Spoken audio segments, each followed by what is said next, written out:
A las 8:16, un protagonista en la señal de la mañana. Protagonistas.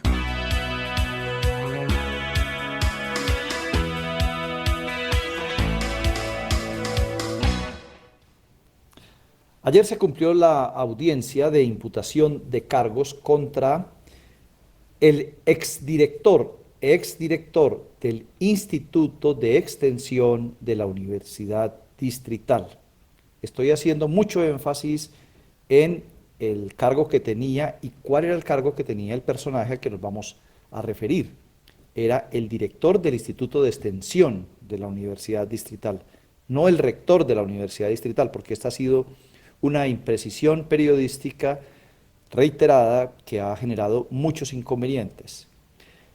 Este personaje, Wilmar Muñoz, fue capturado el 15 de noviembre. Previamente había sido inhabilitado, destituido e inhabilitado por la Procuraduría por 20 años, por malos manejos, desvío de más de 11.380 millones de pesos. Fue capturado, la Fiscalía le imputó 3 cargos: peculado por apropiación, falsedad ideológica y concierto para delinquir. Muñoz aceptó los cargos de peculado por apropiación y falsedad ideológica. No aceptó el del concierto para delinquir. También la Fiscalía formuló cargos a la extesorera de la universidad, Patricia Gamboa. Decía la Fiscalía que se creó todo un sistema fraudulento. Y para dar algunos ejemplos, a Muñoz, el exdirector de ese instituto, un rector que incluso ya no estaba en funciones, en 2012, el 6 de noviembre de 2012, Boris Rafael Bustamante, le abrió una cuenta bancaria para que la manejara como quisiera. ¿Y qué hizo? Entre 2015 y enero de 2019, se giró él mismo, entre otras cosas, 369 cheques a su nombre, por valor de 11.624 millones. Solo en el 2016 se giró 3.506 millones. Antes de irse este año, en enero, se giró otros 223 millones de pesos. Tenía una cuenta en la que aparecían registradas millonarias compras de objetos, elementos, vestuario que nada tenían que ver con su función. Además, también aparece la compra de unos vehículos de alta gama. En fin, una serie de irregularidades que fueron denunciadas ¿por quién? Por el propio rector de la Universidad Distrital, Ricardo García. Y ahí viene el tema de la confusión periodística. En muchas ocasiones se consideraba que quien había sido denunciado por estos actos era el propio rector, que había sido el denunciante. Generó incluso protestas, disturbios en la universidad esta confusión. El rector, Ricardo García, se había apartado del cargo mientras avanzaba esta investigación y ya el denunciado admite los cargos por los que el rector lo había denunciado. Doctor Ricardo García, rector de la Universidad Distrital, muy buenos días. Muy buenos días, Darío Fernando, y a toda la audiencia de este importante medio. Sí, lo escuchan en todos los rincones del país, que han visto con asombro, primero, esos violentos disturbios que se registraron en torno a la Universidad Distrital y que se siguen registrando por los actos de corrupción. Segundo, por la dimensión de los actos de corrupción. Dicen, ¿cómo fue eso tan grave que ocurrió en Bogotá?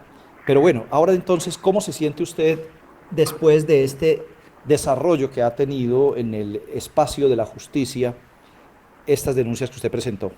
Pues experimento, Darío Fernando, una suerte de satisfacción como ciudadano, es decir, de orden civil, sin ningún ánimo de venganza, ningún ánimo retaliatorio, ni ningún ánimo triunfalista, pero sí una satisfacción por el hecho de que de manera clara, nítida, el sindicato aceptó los delitos, unos delitos que constituyen corrupción administrativa, que lesionan lo público y que nacieron de denuncias que yo hice.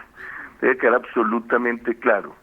Eso no fue simplemente porque por azar se encontró una oportunidad para robar y alguien lo pilló, no, fue un trabajo para develar, para descorrer el velo que había mantenido siempre este tipo de conductas Yo las denuncié, recabé las pruebas, lo importante fue eso, porque siempre se habla de denuncias, de sospechas, pero en este caso recaudé el acervo probatorio mínimo pero esencial.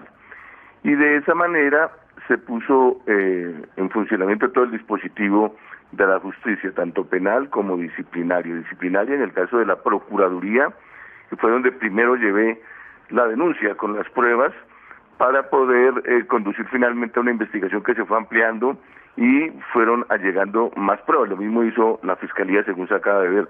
O sea, ellos continuaron con la investigación que yo inicié y el resultado actual es el de la aceptación de los cargos, que eso quede supremamente claro, porque en el curso del proceso disciplinario ante la Procuraduría, la forma de reaccionar fue por venganza, enlodarme, es decir que yo también era un corrupto, y eso provocó una confusión terrible. No sé por qué además mucha gente le copió cuando era un delincuente que ya había reconocido su falla, y no sé por qué tan fácilmente, sin haber aportado pruebas, le copiaron, como se dice popularmente, y terminó eso en una confusión que representó un daño moral para mí terrible, pero que ahora se abre la oportunidad para resarcirme, para reivindicarme ante la opinión pública, ante la opinión universitaria, lejos de haber participado en cualquier anomalía o irregularidad.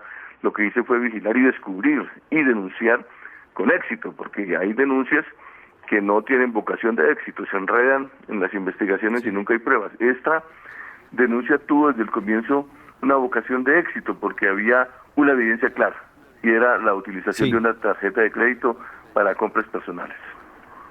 Sí, rector, y llama mucho la atención que en la información que se presentaba y se sigue presentando, director de la distrital acepta cargos, director de la distrital es capturado, es un director de un departamento, no es el rector de la universidad. Es horrible esa confusión. Sí, y en todas las universidades hay rector y hay directores. En particular, ¿él era director de qué y por qué tenía tanta autonomía para el manejo de los recursos? Una de las ramas, digamos, de las misiones de la universidad es la extensión. Una universidad tiene sobre todo tres grandes campos misionales, que son la investigación, que es todo el trabajo científico y creativo, es de una parte investigación, de otra parte es la docencia, que se ejerce en el aula y en el laboratorio. Y finalmente la extensión, que es la forma como a través de convenios sobre todo se articula la universidad con la sociedad. De esa manera la universidad le presta un servicio a la sociedad y eso se concreta en trabajos de asesorías, de consultorías o de educación, cursos, etcétera. Y allí la forma usual es convenios. La universidad establece un convenio con, por ejemplo, cualquier institución educativa, administrativa, etcétera, de fuera de la universidad. Y esos convenios conducen a que la universidad trabaje como contratista. Ella la contratan, un contratante llega y la contrata para que haga un trabajo de consultoría, por ejemplo, para un parque, para una calle, para una plaza de mercado, en obras civiles, pongamos por caso. Sobre todo interventorías hacia la universidad para obras civiles. De modo que ese es lo que se llama extensión. Para eso existe un instituto en la universidad que se llama EDEXUD, y ese instituto tiene un responsable, que es el director de extensión, el coordinador de extensión. El señor Wilmer Muñoz era ese el cargo que desempeñaba, director de extensión. Y las platas que llegan allí son las platas que le pagan las entidades de afuera por los servicios que presta la universidad a través de profesores, docentes especializados en el campo pertinente, en el campo que sea.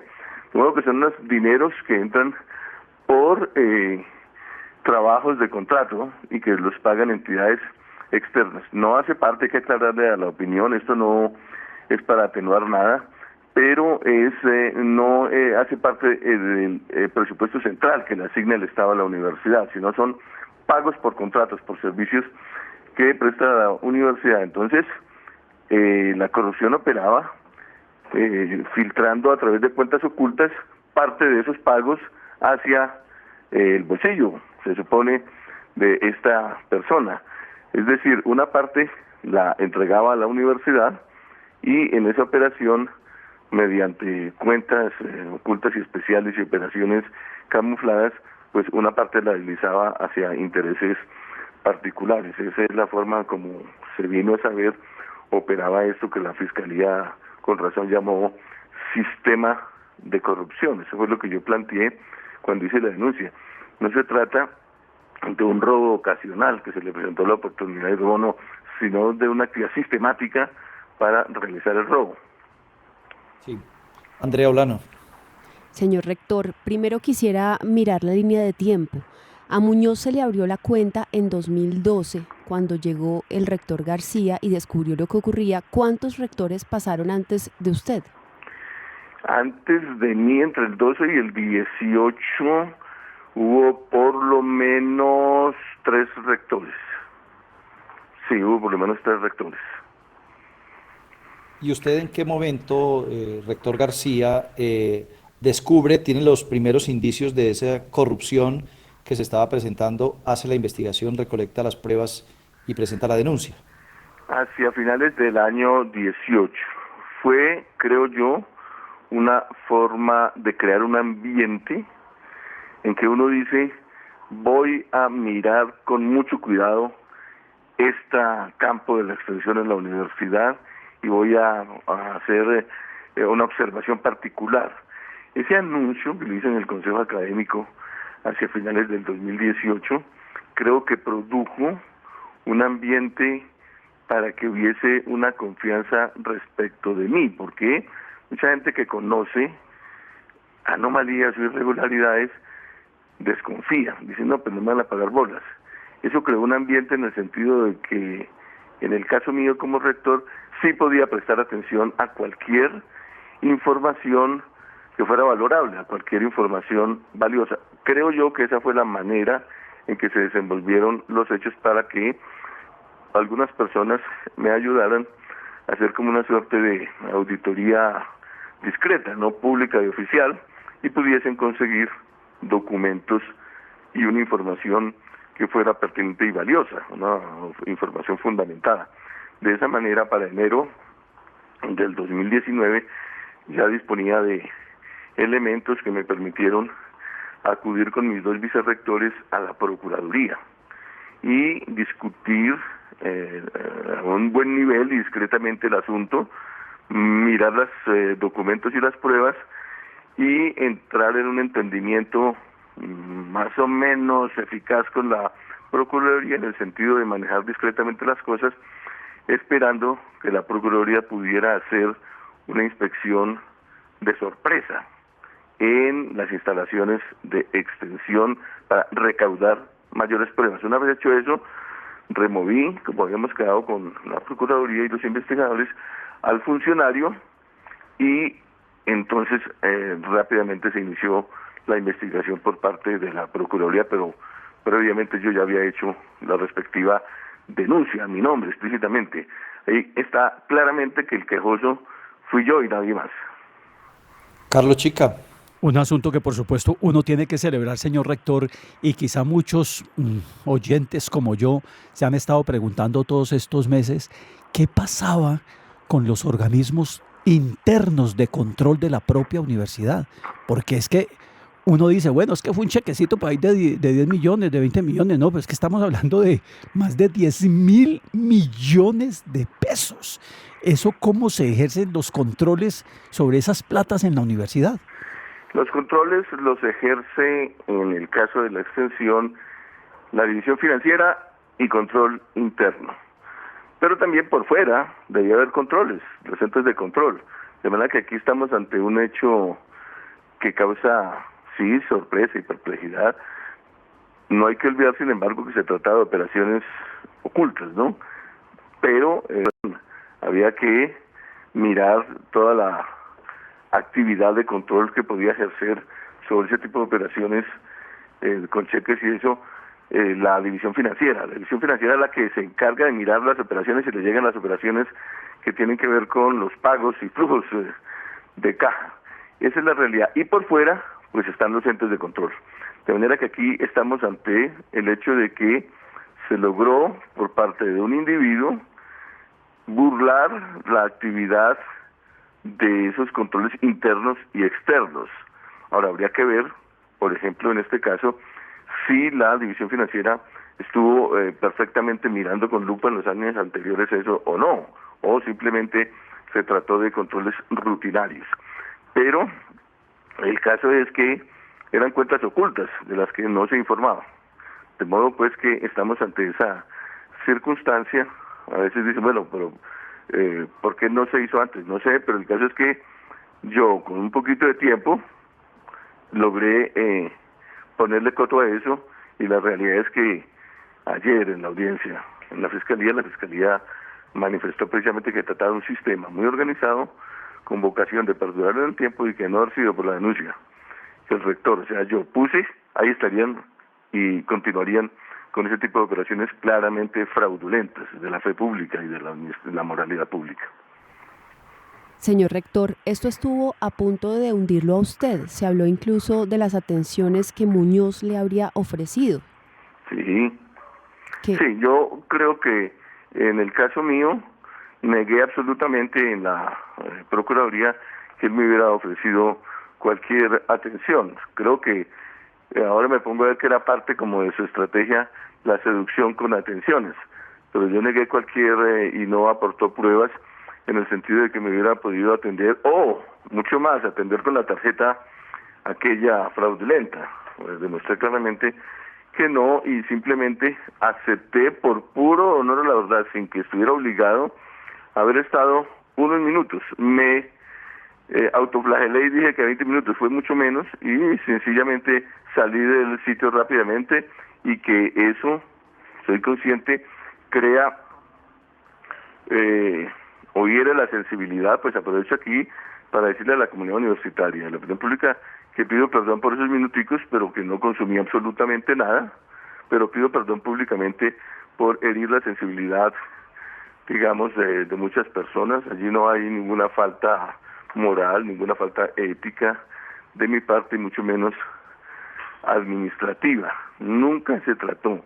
Algunos noticieros falazmente dijeron que yo había aceptado. No, yo nunca acepté ni gastos, ni mucho menos gastos con la tarjeta de crédito. Dije que de una manera incidental pasaba con ellos y otras personas, arrimé a un sitio de entretenimiento y me fui ahí mismo. Me fui, honestamente me fui, lo hice bajo la ¿cómo se llama eso? La gravedad del juramento. O sea, sí. No hay nada, ninguna prueba contra mí, tienen que atenerse a lo de la gravedad del juramento.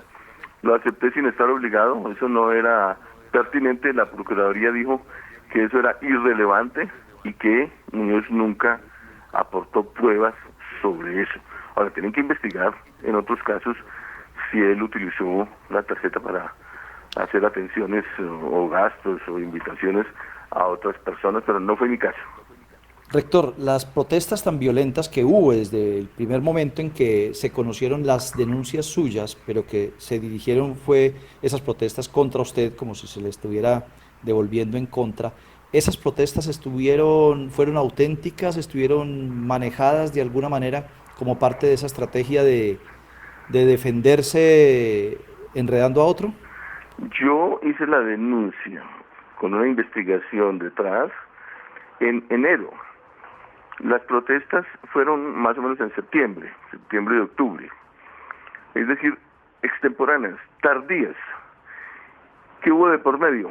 Los ataques que resolvió hacerme el señor Muñoz y su abogado en la Procuraduría, acusándome de que yo era otra cabeza de la corrupción, sin ninguna prueba, sin ningún contexto que pudiera decir, bueno, de pronto nada, sin nada. Es decir, una afirmación absolutamente truculenta.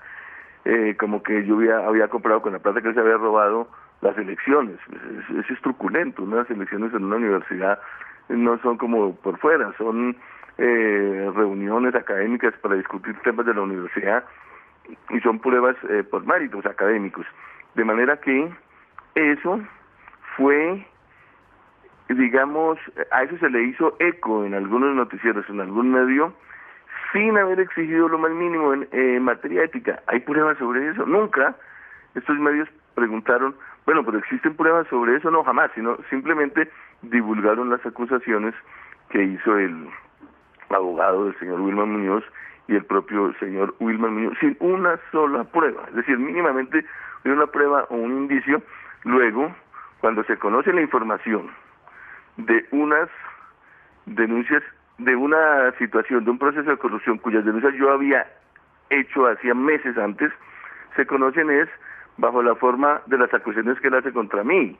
Por lo consiguiente, los estudiantes salieron a protestar diciendo que yo era un corrupto, cuando al contrario había perseguido al corrupto, de manera que es tal vez una de las primeras veces en que una noticia falsa o fake news provoca una protesta social justamente contra el que no es, en vez de una protesta social contra el que es, contra el que se roba el erario y los dineros públicos. Ese fue un caso, mejor dicho, de estudio para una tesis, cómo finalmente lo que se movilizaba en grafitis y en gritos y en protestas era contra el que había perseguido al corrupto, no contra el corrupto. De modo pues que allí hay un caso digno de análisis para una tesis sobre cómo funcionan de rápido lo que son posverdades o fake news y provocan una confusión completa, absoluta.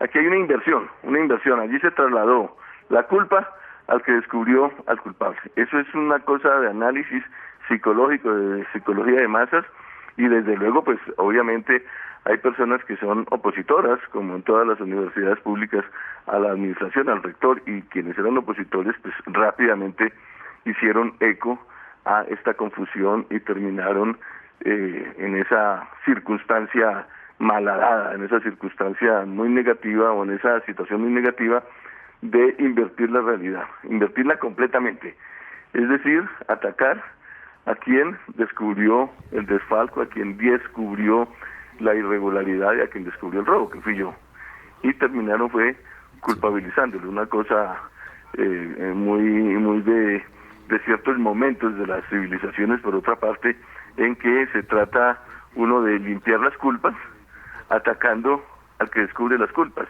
Todo el mundo con su nivel de mala conciencia termina en una operación de lavado interno psicológicamente, acusando al culpable, al que desajustó el sistema, al que desajustó el statu quo, al que creó la incomodidad, que en este caso pues era yo con una denuncia digamos bien elaborada.